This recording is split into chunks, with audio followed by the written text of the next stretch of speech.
Hello, so we're live on air with our next Metro Chat. Today we have Kirk LaPointe here. He's the Nonpartisan Association's mayoral candidate. Welcome, Kirk. Thanks, Emily. Thanks for having me here. Yeah, thanks for joining us.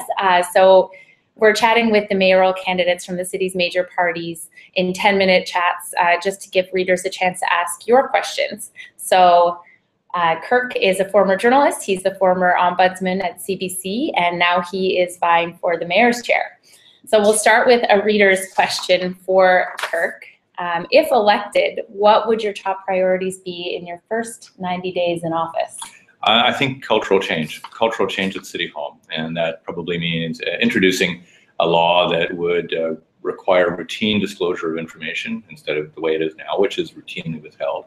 And then opening up new processes to start consulting the city. And that includes turning the clock back a little bit on the way we develop in order to re-energize and revitalize our city plan. Because the way we're developing, it's very ad hoc, and there's a lot of spot rezoning going on. And it frustrates people. It alienates them. It even alienates the developers, but it particularly alienates neighborhoods. So those two things, I think, are very important cultural changes. And then I'd like to pursue the policy that I've talked about all through the campaign, which is I want to make sure, because I went to school hungry out of poverty when I was growing up, I want to make sure that children don't either go to school or go into their day without food. So I would want to really put a priority on a comprehensive strategy to feed children. Vision Vancouver, the dominant party right now, also has a strategy to feed the children. Yeah. There's been some commentary out there saying that Vision and the NPA seem to be fairly similar in their policies. Their policy would be okay if school were there 365 days a year. I just want to let them know that isn't so. It's not even there 7 days a week. So we need to have a Saturday and Sunday policy. We need to have a policy over the summer. We need to have a policy over the winter break. We need to have a policy on professional development days, on spring break.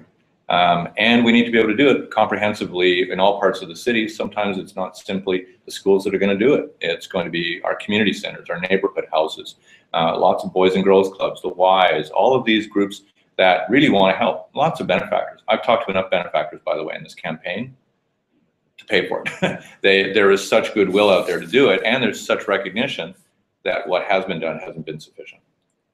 On other topics, people also are seeming to think, you support bike infrastructure, but not the way Vision's done it, and you support more development, but not the way Vision's done it. Can you point to some very specific differences between you and Vision Vancouver? Sure. I mean, there's no way that I could support more development than what Vision has done. I mean, they have rampant growth, and they've done it without the approval of a lot of our neighborhoods. So the one difference is that actually I intend to listen. And in some cases, it's going to mean that we're going to have to stop some projects, stop some development, if the neighborhoods, if the community is saying enough. Right? I haven't seen any of that. So I think we will be the listening group. We'll also be the open group. This is the most secretive government anywhere in the country. And listen, Emily, that's a hard race to win. There are a lot of governments that try to be the most secretive, and these guys are the winners. So we would actually have a far more open policy around that.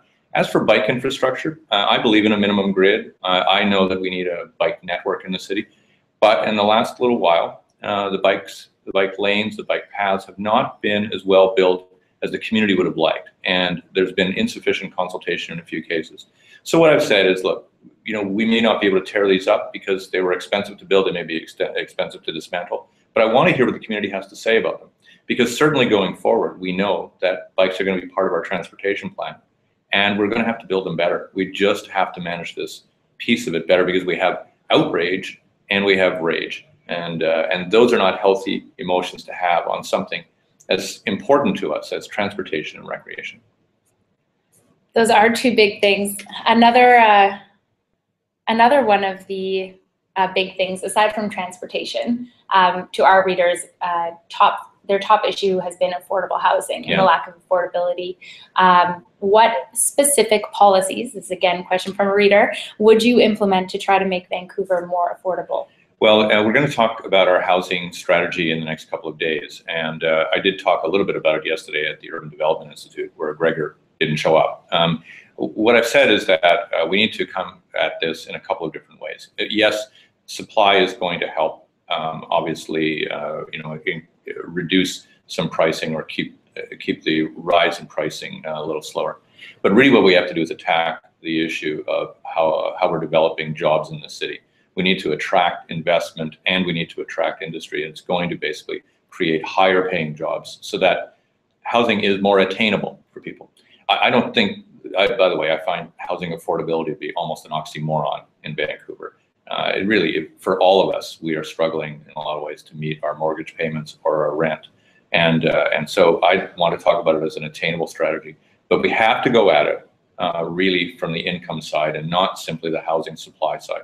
There are lots of ways to get at this. And I think that in the last 6 years, this government's been rather ashamed of the economy that we've had traditionally in the city.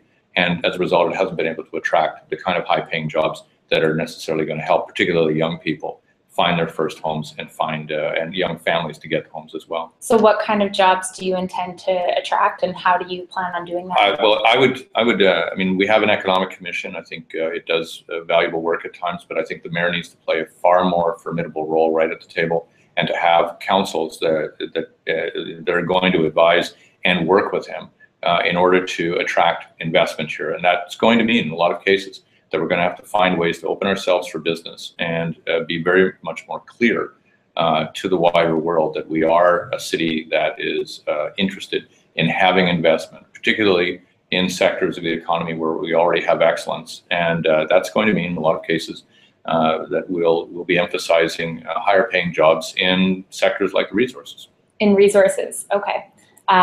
Also, I believe the mayor is on the board of the Vancouver Economic Commission. But he doesn't actually sit at the table when there is a requirement for attracting investment, and this is particularly acute when it comes to technology.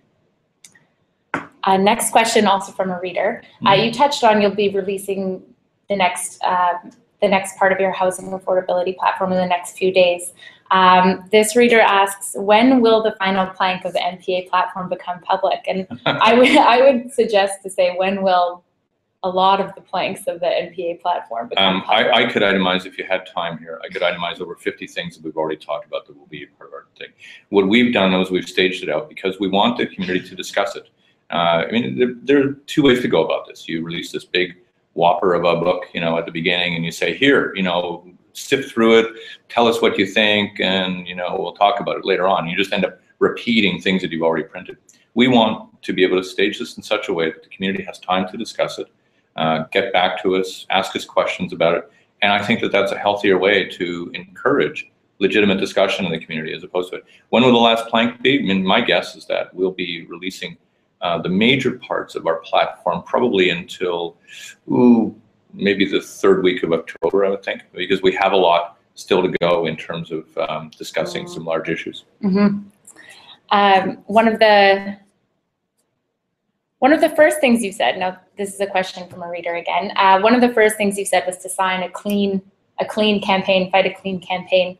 This reader questions whether it was a clean campaign when you called the mayor a male model, and yesterday at the UDI debate when you said it was an act of cowardice that he didn't show up. Yeah. Do you think those are below the belt? No, he ought to be at debates. He knows full well that he should be, and he's been in hiding. Personally, I think he's probably a really nice man, and I'm not going to attack his personal character. But when he ducks and when he decides that he disrespects large audiences or organizations like the UDI that are very, very central to his own well-being as a mayor, that I think you need to call that out. And I think that there's a lot of, healthy criticism of the fact that he has been bubble wrapped through this campaign. And am I prepared to admit that he might be better looking than me? Calling him a model. For some age groups, I think he might be better looking than me. Well, it's a battle of handsome, I guess. Final question, I guess. You've spoken a lot about consultation and open government. Yeah, very This important. Is something that Vision has campaigned on in the past. Governments across the country have campaigned on open government. Why should voters go back and trust the NPA on these promises that are fairly generic and don't get a lot of follow through? Well, I'm as cynical and as skeptical as anyone has ever been. I've followed government in politics. I've followed politics in journalism for 35 years. I've watched government after government, pledge to do it and then not do it. And I'm saying this is my hill to die on in terms of policy. I have been, I filed probably 3,500 requests on my own. I teach it at UBC. We're creating a book on it at Self Counsel Press this fall. I know what to do about this, and I would make it a policy to routinely disclose information. That is my pledge.